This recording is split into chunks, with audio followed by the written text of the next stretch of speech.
Bonjour, je suis Rachel Leduc, ambassadrice du potentiel des femmes et aujourd'hui, mercredi, le 7 janvier, je te parle encore une fois de la République dominicaine. Cette semaine, nous allons parler du volet vie.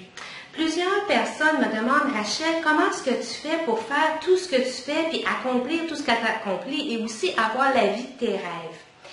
Il faut dire qu'au début de chaque année, je me pose toujours 5 questions qui sont essentielles pour moi. Et je me pose les 5 mêmes questions une fois par mois. Donc, le premier de chaque mois pendant toute l'année. Et après, à la fin de l'année, je fais un résumé de mes réponses. Et là, j'ai vraiment ce qui est important pour moi et je sais sur quoi mettre l'accent pour l'année d'après.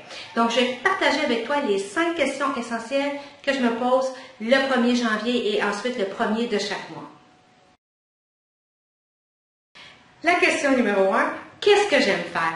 Donc, ce que je veux dire par là, c'est qu'est-ce qui me passionne? Qu'est-ce qui me fait sentir vivante? Qu'est-ce que j'aime faire? Quand je le fais, je suis super passionnée, excitée et je me sens vibrer. C'est quoi qui me fait vibrer? Donc, j'écris les réponses à ça. Il n'y a pas de mauvaise réponse, j'écris tout ce qui se passe par la tête. La deuxième question que je me pose, qu'est-ce que je fais de vraiment bien? Donc, ce que je veux dire par là, quelles sont mes connaissances, quelle est mon expertise, à quoi j'ai de l'expérience. Encore une fois, il n'y a pas de mauvaise réponse, je fais une liste de tout ce qui me passe par la tête. La question numéro 3, dans quel genre d'environnement est-ce que j'aime travailler? Donc, ce que je veux dire par là, c'est pas ce que tu vis présentement, tant mieux si ce l'est, mais c'est quoi que tu aimes? Aimes-tu travailler avec des gens, toute seule, dans un environnement où il y a beaucoup de bruit, service à la clientèle, un environnement qui les aime? Tu écris tout ce que tu aimes faire et dans quel environnement tu aimerais travailler.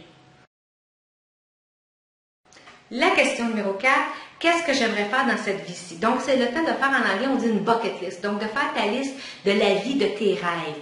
Tout ce que tu aimerais faire dans cette vie-ci, tu l'écris. Encore une fois, on ne se demande pas comment on va s'y rendre, quand ça va arriver, on veut juste savoir tout ce que j'aimerais faire.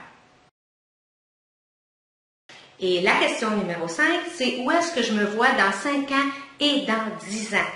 Sans censure, il n'y a pas de bonne ou de mauvaise réponse. J'écris moi dans 5 ans, j'aimerais vivre sur le bord de la mer avec le conjoint parfait, je travaille de chez moi, j'ai une équipe phénoménale avec moi, j'ai pas de soucis financiers et je voyage. Ça, c'est dans mon 5 ans. Ensuite, on écrit qu'est-ce que je veux, comment est-ce que je me vois. Un petit scooter qui vient de passer. Comment est-ce que je me vois dans 10 ans?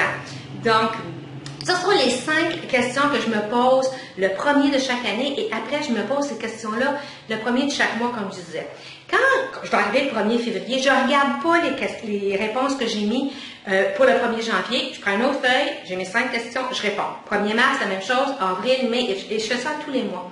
À la fin de l'année, ce que je fais, c'est que je fais une vue d'ensemble de toutes mes questions et réponses. Un autre scooter!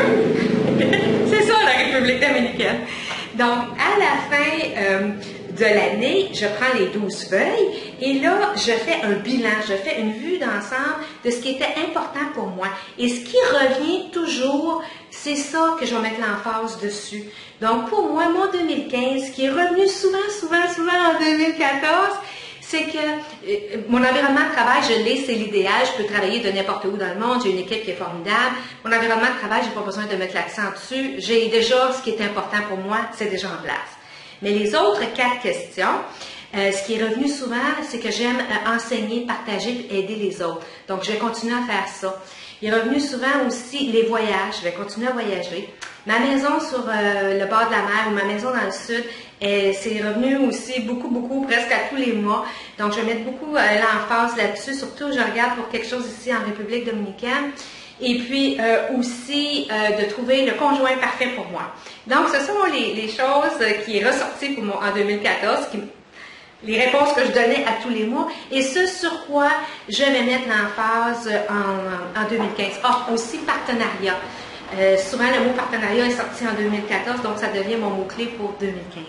Je t'invite à faire le même exercice. Ça va t'aider à voir clair, ça te fait penser, ça te fait réfléchir, ça te fait regarder à l'intérieur de toi ce qui est vraiment important pour toi. Et au mois de décembre l'année prochaine, tu vas pouvoir faire le bilan de ton année 2015 et vraiment savoir ce qui est important dans ta vie pour 2016. Sur ce, je te souhaite une excellente semaine, une année 2015 à la hauteur de tes rêves. Et aussi, je te dis de ne pas oublier de vivre ta vie à ton plein potentiel. À bientôt!